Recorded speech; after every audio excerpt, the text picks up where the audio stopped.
After she rejected me 7 times, I vanished from her life. You ever love someone so deeply that you start losing pieces of yourself in the process? That was me for 7 long years. My name is Liam Carter, and this is a story of how I loved a woman who never truly loved me back. Not the way I hoped, anyway. I met Sophia Blake in our 2nd year of college. She was unforgettable. The kind of girl who lit up a room without even trying. She had this contagious laugh that made everyone around her smile, and when she talked, you listened not because you wanted to, but because you couldn't help it. I remember the first time I saw her.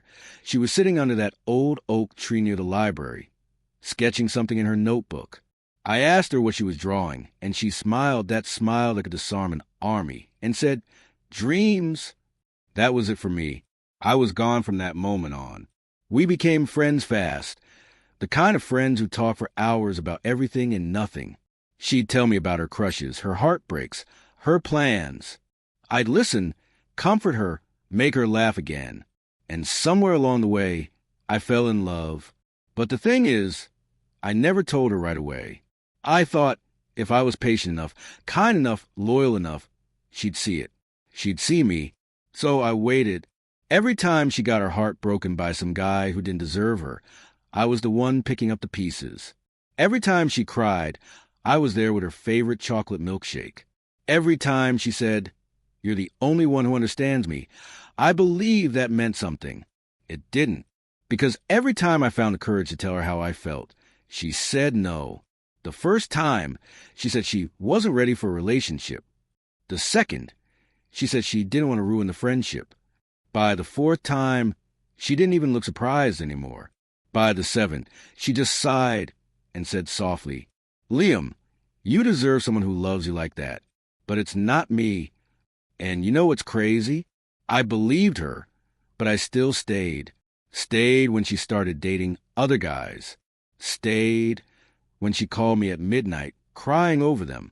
Stayed when she asked me to be her +1 at events, even though everyone thought we were a couple.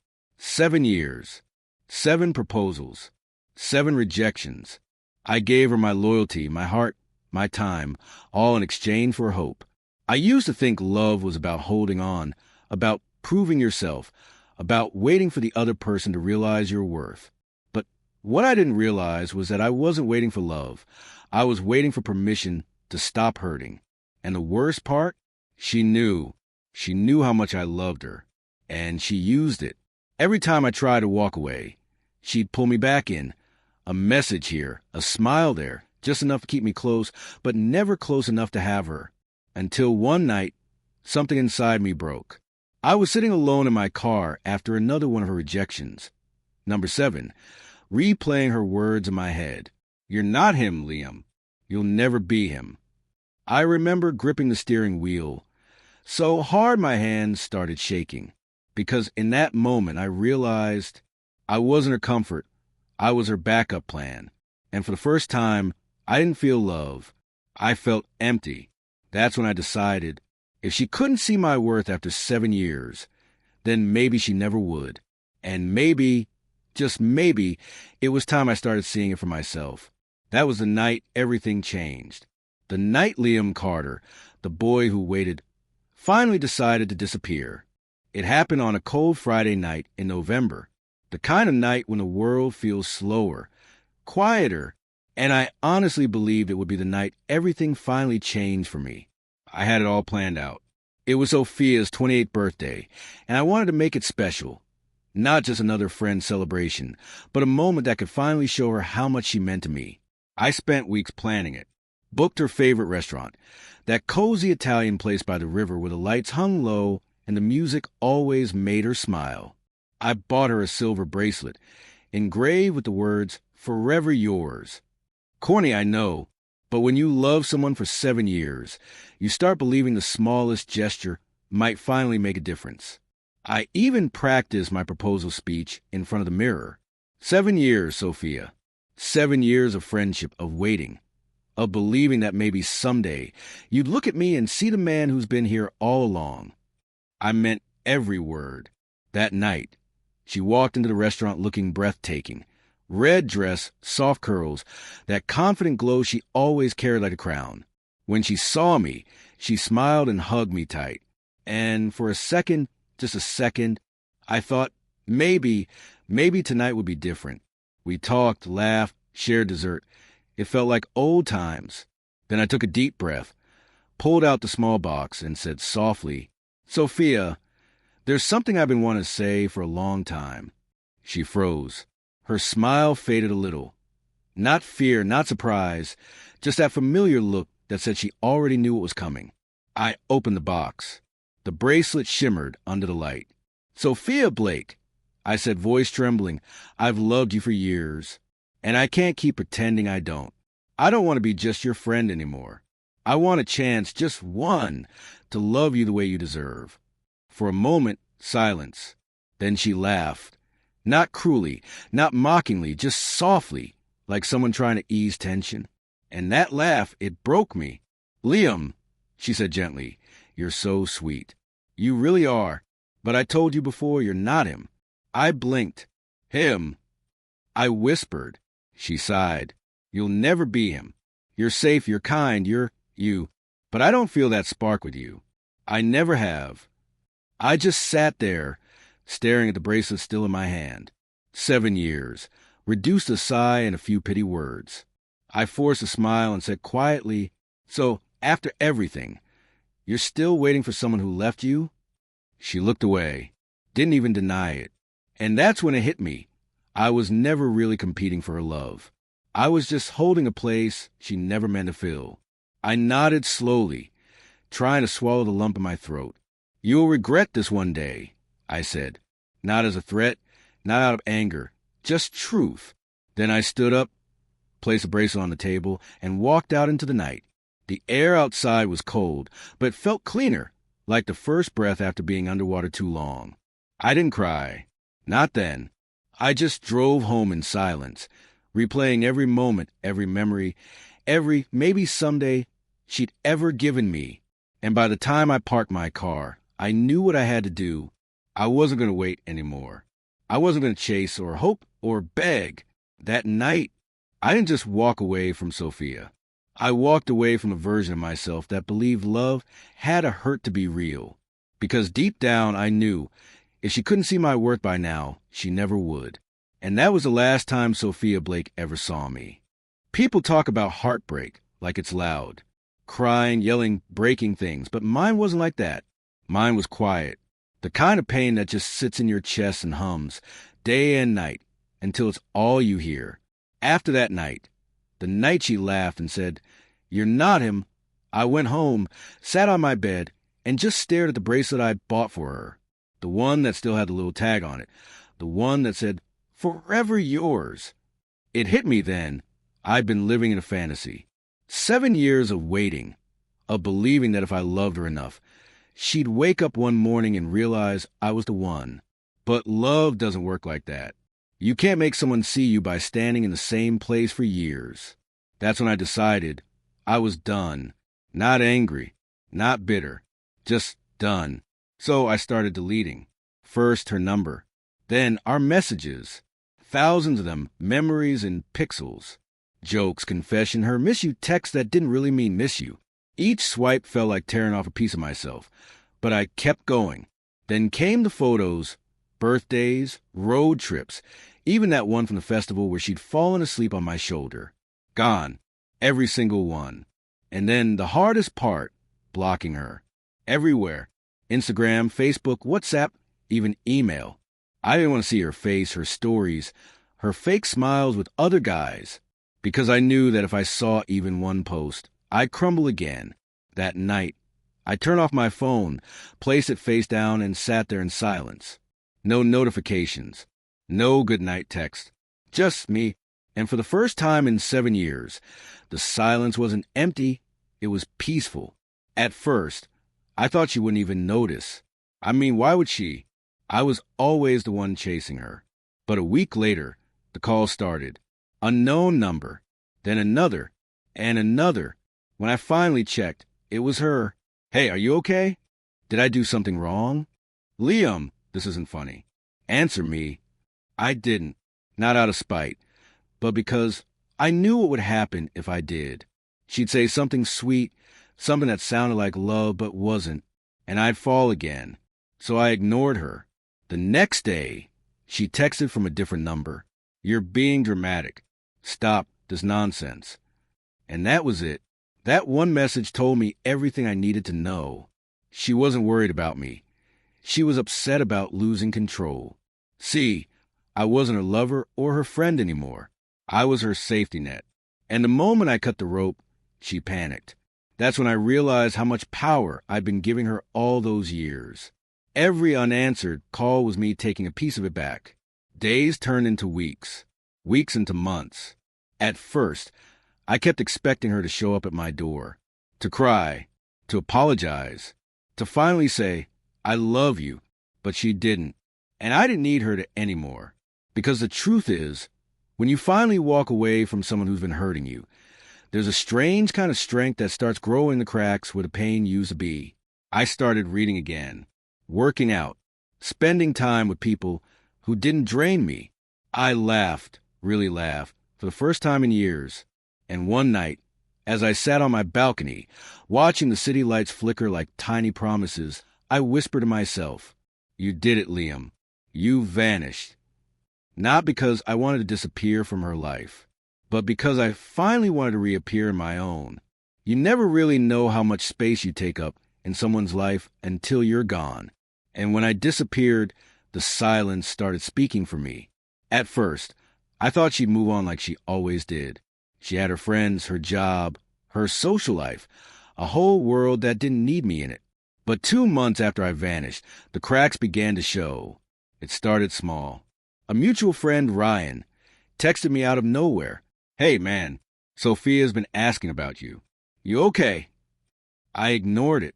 2 days later, another friend called. "Bro, she's losing it. Keeps saying she just wants to talk." Did something happen? Something did happen. I woke up, but she didn't see it that way. Soon, my phone started lighting up again. Different numbers. Unknown callers. Some silent. Some with heavy breathing before hanging up. I didn't have to guess who it was. Then came the messages. Not angry, not manipulative yet. Just desperate. "Liam, please. Just tell me you're okay. I can't sleep. I keep thinking I did something wrong. Please don't do this to me."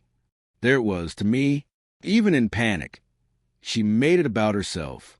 Weeks later, I was walking home from work when I saw a familiar figure standing near my building.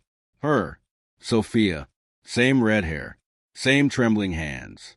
Only now, her eyes were puffy, her voice quieter than I'd ever heard.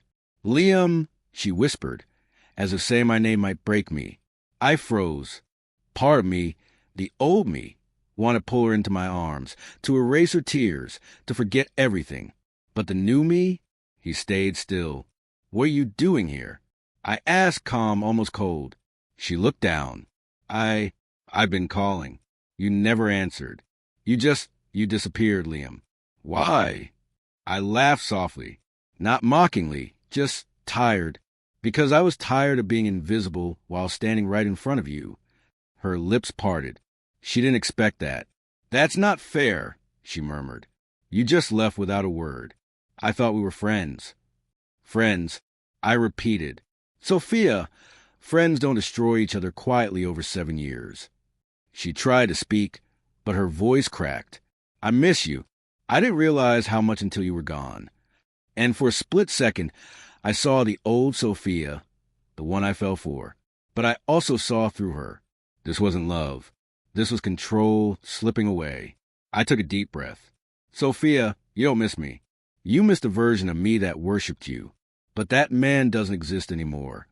Tears streamed down her cheeks. "You're different," she said softly. "No," I replied. "I'm finally me." Then I walked past her, up the stairs, and closed my door. No dramatic music. No screaming.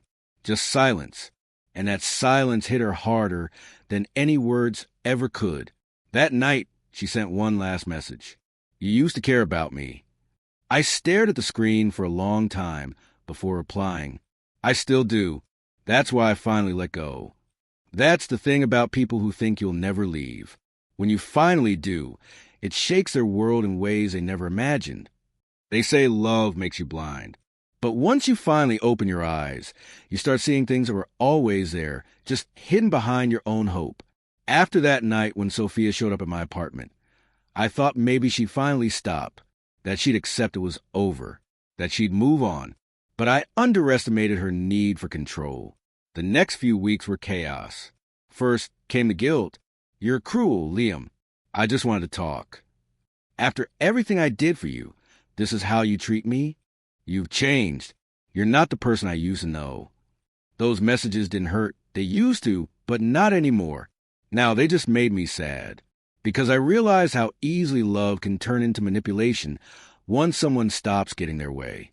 Then came the pity phase. Photos of her crying, captions about heartbreak, and losing someone who cared. Posts that looked like public confessions, but were really just coded messages for me to see. And I almost felt bad until I remembered all the times I sat alone, waiting for a reply she never sent. But Sophia wasn't done yet. She called one night, block number.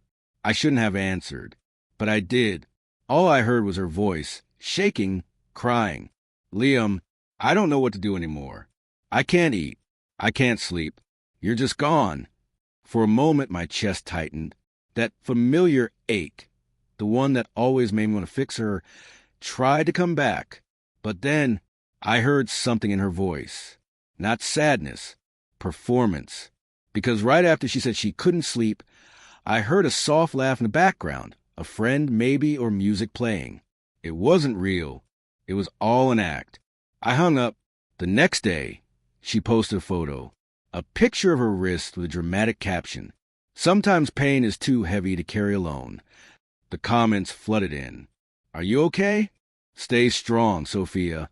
And she replied to each one like a grieving angel. But I knew exactly what it was. A trap. She wanted me to reach out, to panic, to come running like before. That's when I realized just how dangerous emotional manipulation can be, because it preys on your empathy. It weaponizes your kindness. So I didn't reply. Not once. Days later, another message. I'm sorry for everything. I miss the old us. Can we just talk? Please. I stared at it for a long time. And I'll admit, part of me wanted to say yes. Because you don't spend 7 years loving someone and just stop caring overnight. But then I remembered something I read once. If they can't respect your silence, they never respected your voice. So I put my phone down and went for a walk. No reply, no closure, just peace. And that's when the shift truly happened. I realized she didn't want me. She wanted the comfort of knowing I was still there, waiting. But I wasn't waiting anymore. Sophia could cry, post, lie, or beg. But nothing she could pull me back into a cage I built with my own hands. Because once you heal from someone's manipulation, their tears stop being tragic. They just become transparent. That was the day I stopped being her victim and started being my own hero. She used every trick to make me look back, but I finally learned that peace isn't found in who you chase. It's found in who you let go. Healing doesn't happen in a single moment. It's not one sunrise or one realization that suddenly makes the pain disappear. It's slow, quiet, like learning how to breathe again after years of drowning. After Sophia's last attempt to pull me back, I knew something had to change, not just around me, but inside me. So I started over. At first, I didn't even know where to begin. When you built your whole life around someone else, you forget what you like, what you want.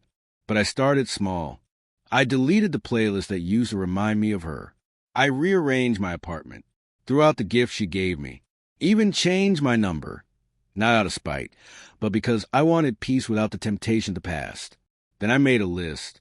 It wasn't a list of things I wanted from love. It was a list of things I wanted from myself. White heavy checkmark wake up early. White heavy checkmark hit the gym. White heavy checkmark read 1 book a week. White heavy checkmark build something that's mine. And day by day I did just that. The gym became therapy. Books became mentors.